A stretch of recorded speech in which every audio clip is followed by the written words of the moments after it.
دوستو پٹھان کو افغان کہتے ہیں۔ افغان اس لیے کہتے ہیں کہ افغان حضرت سلیمان علیہ السلام کے ایک بیٹے کا نام تھا اور ان کو جنات کی زبان سے پیار ہو گیا تھا، تو انہوں نے اپنے والد حضرت سلیمان علیہ السلام سے کہا کہ آپ جنات کو کہیے کہ مجھے اپنی زبان سکھائیں۔ سلیمان علیہ السلام نے اپنے بیٹے کی درخواست قبول کی اور جنات کو حکم دیا کہ افغان کو جنات کی زبان سکھائی جائے۔ وہ زبان بعد میں پختون کے نام سے پہچانی گئی۔ پٹھان کی اصلیت اور قومیت کے بارے میں جو دلائل ہیں وہ یہ کہ پٹھان حضرت ابراہیم علیہ السلام کی اولاد میں سے ہیں اور حضرت اسحاق علیہ السلام کی اولاد ہیں، اور قومیت سے بنی اسرائیل ہیں۔ انگریز مورخین لکھتے ہیں کہ پٹھان قوم ارجینیا کے ایک حصے میں رہتے تھے، اور ارجینیا کے لوگوں کا دعویٰ ہے کہ افغان قوم یا پٹھان ہم میں سے ہیں، کیونکہ البانیہ کے اوغان جو کہ بعد میں افغان بنے ارجینیا سے ہندوستان کی طرف چل پڑے۔ اور مورخین لکھتے ہیں کہ اسرائیل قبائل بہت تکالیف اور مصیبتوں کے بعد افغانستان میں آباد ہو گئے۔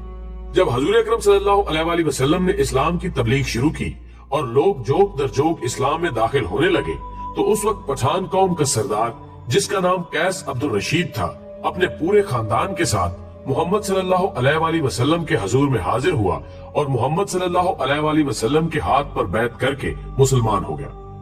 اس لیے دنیا بھر میں جہاں بھی پختون ہوں گے وہ مسلمان ہوں گے۔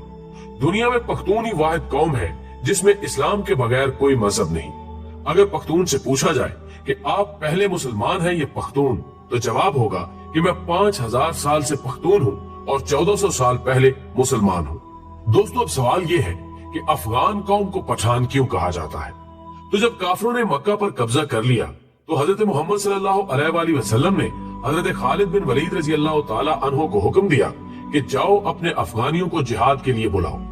خالد بن ولید رضی اللہ تعالی عنہ افغانستان چلے گئے اور افغان سردار قیس عبد الرشید کو حضور صلی اللہ علیہ وآلہ وسلم کا پیغام ارسال کیا۔ قیس عبد الرشید کی قیادت میں لشکر مکہ مکرمہ کی طرف روانہ ہوا۔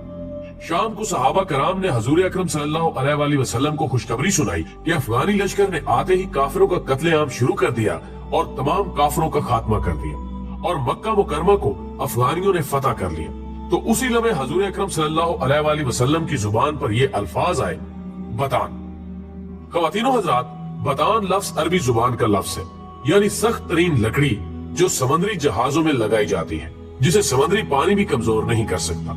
یہ لفظ جب بر صغیر پہنچا تو بطان سے پٹھان ہو گیا، اور اگر ان کی تاریخ کا تقابلی جائزہ لیا جائے تو فارسی میں پشتون، مقامی زبان میں پختون اور اردو میں پٹھان۔ یہ قوم دنیا بھر میں پھیلی ہوئی ایک غیرت مند قوم کے طور پر گردانی جاتی ہے، جن میں افغانستان، پاکستان اور بھارت اول نمبر پر ہے۔ دنیا میں پشتون اپنی وفا اور غیرت کے نام سے جانے جاتے ہیں۔ لفظ پشتون کا مطلب ہوتا ہے غیرت و وفا والا اور اپنی عزت اور دین پر مر مٹنے والا۔ پشتونوں نے قیام پاکستان میں بھی بھرپور حصہ لیا۔ بعض مورخین کے مطابق پٹھان آریائی یا یونانی نسل سے ہیں، اور بعض کے نزدیک یہ قیس عبد الرشید کی اولاد ہے، جبکہ تیسرے نظریے کے مطابق ان کا تعلق بنی اسرائیل کے گمگشتہ قبائل سے ہے۔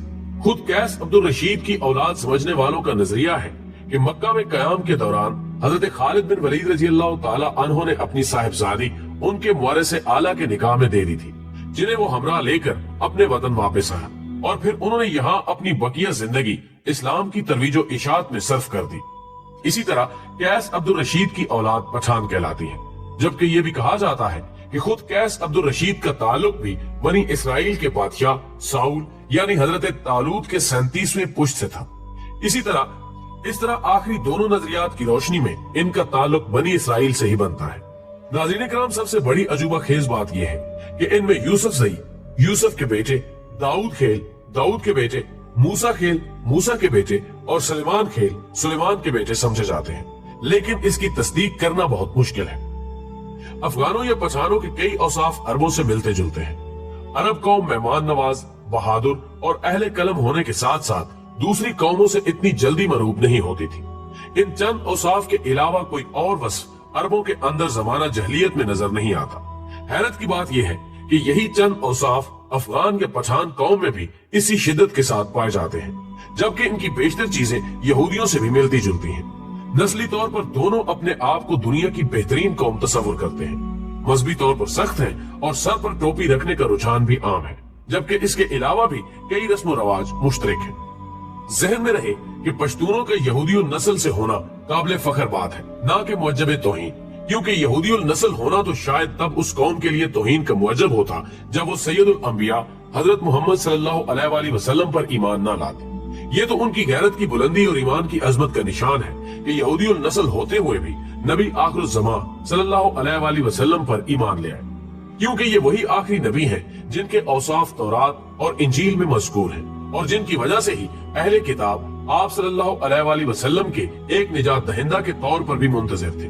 لیکن بعد میں انہوں نے محض اس جلن اور حسد کی وجہ سے حضرت محمد مصطفیٰ صلی اللہ علیہ وآلہ وسلم کی نبوت کا انکار کیا کہ ان کا تعلق بنی اسرائیل سے نہیں تھا۔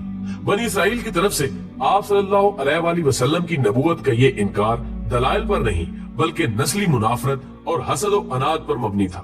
تو یہ پشتونوں کے لیے قابل فخر بات ہے کہ یہ لوگ حضرت موسیٰ علیہ السلام کے حواری بھی ہیں اور آخری نبی صلی اللہ علیہ وآلہ وسلم کے سپاہی بھی۔ ناظرین، ویڈیو پسند آنے کی صورت میں اسے زیادہ سے زیادہ لائک کر کے ہماری حوصلہ افزائی کریں اور ویڈیو کو فیس بک اور واٹس ایپ پر شیئر کرنے میں ہمارا ساتھ دیں۔ ہماری اگلی ویڈیو آنے تک اپنا، دوستوں اور گرد و نواح کے تمام لوگوں کا بہت خیال رکھیں۔ اللہ حافظ۔